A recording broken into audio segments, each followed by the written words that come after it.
مجید اللہ تعالیٰ کی وہ بے مثال اور لازوال کتاب ہے جو رب العالمین نے اپنے مقرر فرشتے حضرت جبرائیل کے ذریعے صرف 23 سال کی قلیل مدت میں آپ صلی اللہ علیہ وسلم پر نازل فرما کر پوری دنیا میں وہ عظیم انقلاب برپا کر دیا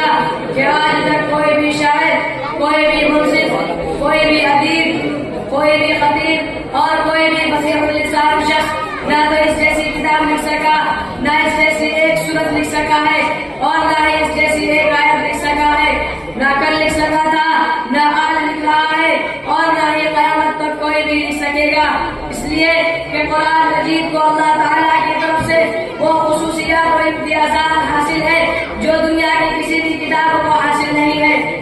آئیے ہم قرآن مجید کی چند خصوصیات کا خود قرآن مجید کی آیات کی روشنی میں جائزہ لیتے ہیں.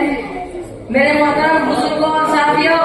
قرآن مجید اپنے بلند مقام کی طرف اشارہ کرتے ہوئے کہتا ہے تنزیل من رب العالمین، اور کہیں کہتا ہے تنزیل الکتاب من اللہ العزیز الحکیم، یعنی میں اس اللہ کا کلام ہوں جو رب العالمین زبردست جلوے والا اور حکیم ہے.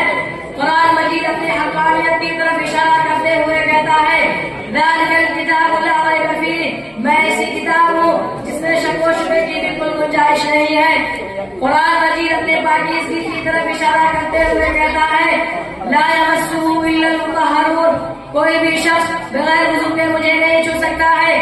قرآن مجید اپنی رحمت کی طرف اشارہ کرتے ہوئے کہتا ہے وَنُنَزِّلُ مِنَ الْقُرْآنِ مَا هُوَ شِفَاءٌ وَرَحْمَةٌ لِّلْمُؤْمِنِينَ، میں مومنوں کو شفا بخشنے والی اور رحمت والی کتاب ہوں. قرآن مجید اپنی طاقت کی طرف اشارہ کرتے ہوئے کہتا ہے لا يأتيه الباطل من بين يديه ولا من خلفه، باطل افکار و نظریات نہ تو سامنے سے ان میں داخل ہو سکتے ہیں اور نہ ہی پیچھے سے. قرآن مجید اپنی فصاحت و بلاغت کی طرف اشارہ کرتے ہوئے کہتا ہے قل لئن اجتمع الانس والجن، دنیا کے سارے انسان و جنات ایک دوسرے کے ساتھ مل کر ایک دوسرے